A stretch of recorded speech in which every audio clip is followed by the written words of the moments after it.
Welcome in NEET PG 2025. Today we will discuss the rank, किस rank पर आपको government seat मिल सकती है या फिर प्राइवेट, डीम्ड, डिप्लोमा और या फिर आपको एनआरआई सीट मिल सकती है, नॉन क्लिनिकल सीट मिल सकती है। जो भी है हम budget wise and rank wise सभी हम वन बाय वन डिस्कस करेंगे। सबसे पहले तो मैं यही कहूँगा कि जो एमडी और एमएस की बात करें, गवर्नमेंट सीट्स की बात करें, जनरल कैटेगरी की बात करें, तो आपको विद इन 20,000 जो क्लिनिकल ब्रांचेस, जो कि एंड क्लिनिकल ब्रांचेस मैं एंथीसिया को ले रहा हूँ कि एंथीसिया तक आपको 19 और 20,000 तक आपको फर्स्ट राउंड में सीट मिल सकती है। अगर फिर भी मैं यही कहूँगा कि अगर थर्ड राउंड तक की बात करें तो विद इन 30,000 आपको एंथीसिया जैसी ब्रांच जो ऑल इंडिया कोटा में, एमडी, एमएस में और जनरल कैटेगरी में आपको मिल सकती है। यही सीट अगर एससी कैटेगरी की बात करें या अगर ओबीसी या ईडब्ल्यूएस की बात करें, ओबीसी एंड ईडब्ल्यूएस में ये 35,000 या 36,000 तक, एंड जो एससी कैटेगरी में 45 से 50,000 तक, एसटी कैटेगरी में 1 लाख तक ये सीट जो मैं बता रहा हूँ ये सभी स्टूडेंट्स को मिल सकती है। उसी तरह जो डीएनवी की बात करें, जो डीएनवी की ब्रांच है वो सभी स्टूडेंट्स को जो फर्स्ट राउंड में ये क्लिनिकल ब्रांचेस है, जनरल कैटेगरी की बात करें तो 24,000 से 25,000 तक आपको जो क्लिनिकल सीट है एंथीसिया तक जो मिल सकती है। और जो लास्ट और थर्ड राउंड और या लास्ट राउंड तक आपको जो 36 37,000 तक ये ब्रांच मिल सकती है। उसी तरह जो रिजर्व कैटेगरीज के बारे में मेरी वीडियोस है, वहाँ पर आप चेक कर सकते हैं किस रैंक पर कौन सी ब्रांच आपको मिल सकती है। ये तो है government seats MD, MS and DNB. मैं वही कहूँगा कि वो स्टूडेंट्स जिनका रैंक विद इन 20,000 या विद इन 30,000 है, वो गवर्नमेंट सीट्स के लिए वो सेफ हैं irrespective to college and branch. देखो उनसे कौन सी ब्रांच मिलती है, कौन सा कॉलेज मिलता है, ये डिफरेंट थिंग है। उसके अलावा ये सबसे पहले जो रश रहता है रेडियो मेडिसिन एंड डर्मा में रहता है। रेडियो और मेडिसिन सबसे ज़्यादा जो चूज़ की जाती है, दो ब्रांच है जो लड़कियां भी चूज़ करती हैं, लड़के भी चूज़ करती है।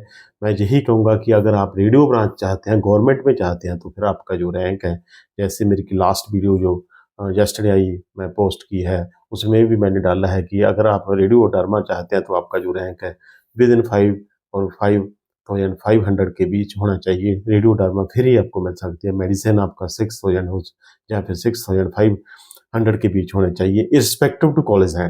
कॉलेज आपका कॉलेज कोई भी हो सकता है। डीएनबी में यही जो कोई ज़्यादा अंतर नहीं है, 500 से 1,000 हम इसमें ऐड कर सकते हैं। ज़्यादा अंतर नहीं है, इन ब्रांचेस में काफ़ी ज़्यादा रश रहता है। अगर आप मनपसंद कॉलेज चाहते हैं इन ब्रांचों में रेडियो और मेडिसिन में, तो फिर आपका जो रैंक है विद इन 2 और 3,000 के बीच होना चाहिए। मैं तो यही कहूँगा कि विद इन 2,000 होना चाहिए, फिर ही थोड़ा-सा आपको जो मनपसंद कॉलेज मिल सकता है। और वो स्टूडेंट्स जो रेडियो और मेडिसिन ही लेना चाहते हैं जहाँ जो फर्स्ट कैटेगरी की सीट्स हैं, प्राइवेट में भी जाना चाहते हैं, प्राइवेट में भी ये सीट्स है 45,000 तक जो एडजस्टेबल फीस तक मिल सकती है। जो फीस आप सभी स्टूडेंट्स पे कर सकते हैं, जो 20 लाख पर ईयर जो फीस है, उस फीस तक ये यही कहूँगा कि आपका जो रैंक है 45,000 के बीच होना चाहिए। फिर ही आपको 25 से 30 लाख पर ईयर फीस वाला कॉलेज मिल सकता है। परंतु ये ब्रांचेस आपको 65,000 तक मिल सकती है, पर उसमें जो आपका बजट है वो 50 से 60 लाख पर ईयर हो सकता है। जी, मैं यही कहूँगा कि 70,000 तक भी स्टूडेंट्स को जी टॉप मोस्ट ब्रांचेस मिल सकती है। परंतु जो क्लिनिकल ब्रांचेस है प्राइवेट कॉलेज में भी, वो ब्रांचेस है 1,15,000 तक जो क्लोज हो जाती हैं, ख़त्म हो जाती हैं।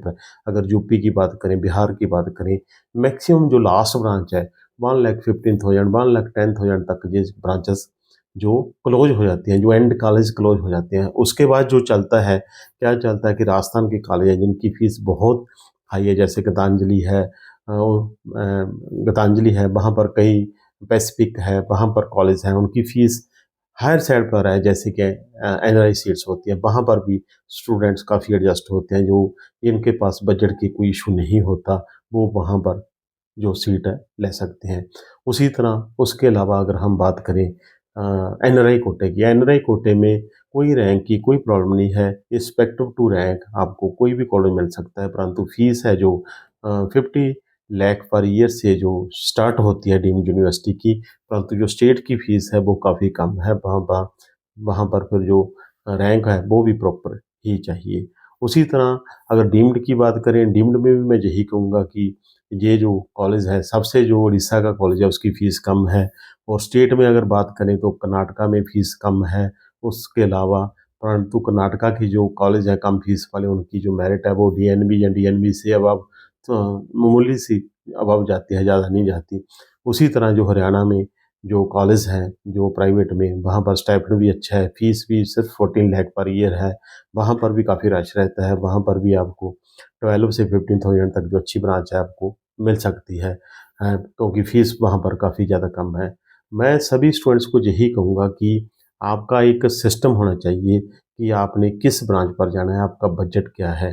देखो, अगर तो आपने मेडिसिन और रेडियो ही लेनी है, तो या डर्मा लेना है, जो फर्स्ट कैटेगरी की सीट्स हैं, जो ब्रांचेस हैं, अगर उसमें जाना है, तो फिर आपका जो रैंक है, अगर गवर्नमेंट में जाना चाहते हो, तो आपका जो रैंक है 5-6 रैंक के बीच होना चाहिए। अगर चाहे वो स्टेट हो, चाहे वो ऑल इंडिया कोटा हो, मामूली सा फ़र्क पड़ता है, ज़्यादा नहीं पड़ता। अगर फिर भी आप चाहते हैं भी, अगर रिज़र्व कैटेगरी की सेपरेट बात है, मैं जनरल कैटेगरी की बात कर रहा हूँ। अगर आप प्राइवेट में जाना चाहते हैं, कम फीस में जाना चाहते हैं रेडू डर्मा में, तो आपका रैंक है 10 से 12,000 के बीच होना चाहिए। अगर आप कहते हो कि कोई बात नहीं, मैं जो फीस है मैं 25 लाख पर ईयर या 20 लाख 20 से 25 लाख पर ईयर दे सकता हूँ, तो जो आपका रैंक है विदिन 25 से 25 के करीब होना चाहिए। अगर इससे ज़्यादा आपका रैंक होगा, फिर आपकी उसी रैंक के मुताबिक ही आपकी फ़ीस है बढ़ती जाएगी, क्योंकि जो कॉलेज मिलेंगे कम फीस पर ही मिलेंगे। उसके बाद आप जो अदर ब्रांचेस ट्राई कर सकते हैं, या वो स्टूडेंट्स जिनका बजट नहीं है प्रॉपर, वो नॉन क्लिनिकल में जा सकते हैं या पैरा क्लिनिकल में जा सकते हैं। ये सभी मैं प्रॉपर आपको बता रहा हूँ कि ये प्रॉपर सिस्टम है कि जो रैंक बेसिस ही सब कुछ होता है। सब सब सिस्टम है जो ऑनलाइन है, कोई ऑफलाइन एडमिशन नहीं है, कोई आपकी सीट बुक नहीं कर सकता, कोई आपको सीट दिला नहीं सकता। जो भी सीट मिलेगी आपके रैंक के मुताबिक मिलेगी और आपके बजट के मुताबिक मिलेगी। ठीक है, एनआरआई कोटा एक ऐसा कोटा है, एनआरआई में भी देखो काफ़ी ज़्यादा बोगस पहले डॉक्यूमेंट्स बने, ऐसा कुछ नहीं है। एनआरआई आपके प्रॉपर, अगर आपका कोई रिलेटिव है, सेकंड डिग्री है, फर्स्ट डिग्री है, वहाँ पर आप एनआरआई डॉक्यूमेंट्स बना के उसमें अप्लाई कर सकते हैं, प्रॉपर सिस्टम है। परंतु मैं यही कहूँगा कि ऐसी बोगस सिस्टम में ना पड़ें, और जो भी आपका फेथफुली जो आपका प्रॉपर बनता है, अगर एनआरआई बनना चाहते हैं, आपको लगता है कि आपका रिलेटिव है, ऐसा हो सकता है, जो है प्रॉपर, तो फिर ही एनआरआई कोटा आप अवेल करें, क्योंकि एनआरआई कोटे की फ़ीस भी काफ़ी ज़्यादा है। कुछ डॉक्यूमेंट्स जैसे कि लास्ट ईयर से, उससे लास्ट ईयर में भी 23 और 24 में भी जो एनआरआई की डॉक्यूमेंटेशन की, जैसे कि काफ़ी ज़्यादा रूमर्स रिलीज़ हुई कि ये जो डॉक्यूमेंट्स है ये बोगस प्रिपेयर किए जाते हैं। परंतु देखो, हमारे सिस्टम में तो मैं तो यही कहूँगा कि जो भी एडमिशन होगी आपके रैंक की बेसिस होगी। आपने देखो गवर्नमेंट सीट लेनी है, प्राइवेट लेनी है, डीम्ड लेनी है, डिप्लोमा लेना है, नॉन क्लिनिकल लेना है, या फिर आपने एनआरआई कोटा लेना है। देखो, अगर आपको बजट की प्रॉब्लम नहीं, तो आपको सीट मिल सकती है। वो स्टूडेंट्स जिनका जो अगर फर्स्ट टाइम जो क्वालीफाई नहीं होते, वो भी क्वालीफाई हो जाएँगे। थर्ड राउंड से पहले, सेकंड राउंड के बाद सभी, हर बार जो है मेरिट रिवाइज़ होती है, कट ऑफ रिवाइज़ होती है, वहाँ पर मोस्टली सभी स्टूडेंट्स हैं जो क्वालीफाई हो जाते हैं। परंतु उन स्टूडेंट्स को ही वेट करना चाहिए जिन्हें कोई बजट की कोई इश्यू नहीं, या फिर कोई कॉलेज या कोई ब्रांच का कोई इश्यू नहीं है, क्योंकि जो फर्स्ट टाइम जो क्वालीफाई होते हैं वो स्टूडेंट्स 1,05,000 के करीब होते हैं, 1.5 से 110 के करीब होते हैं, और जो उसके बाद जो क्वालीफाई करते हैं उसका जो रैंक है 1,10,000 से ज़्यादा ही होता है। अगर एनआरआई कैटेगरी है तो उसमें कोई इशू नहीं है। अदरवाइज़ वो स्टूडेंट्स जो लास्ट टाइम जो क्वालीफाई करते हैं, उन्हें मिनिमम बजट में कोई क्लिनिकल ब्रांच के चांसेस नहीं बन सकते।